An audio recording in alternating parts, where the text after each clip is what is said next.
калбага макулбу? Адамдар бар да, бул улгайган адамдардын кыскача түшүндүрүп өтүп кетейин.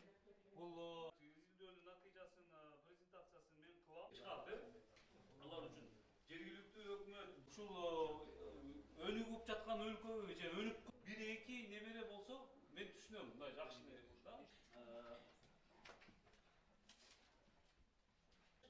Мындай деп төргөт да.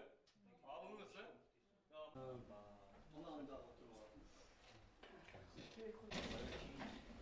себеби дегенде иштеп чыгат да. Совет Безопасности да. Андай эмес. Дайыма карап турат да.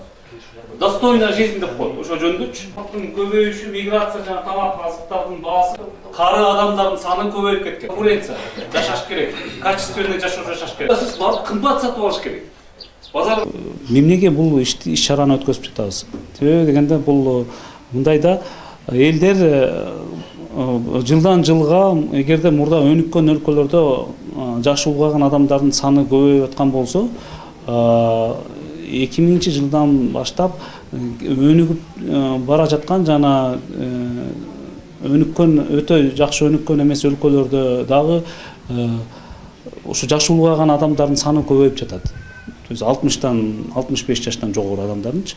Ошон үчүн биз бүгүн биз жана жашы улгайган адамдардын укугун коргоп башташыбыз керек келечекте. Себеби биз өзүбүз карайбыз, биздин ата-энебиз карайт да.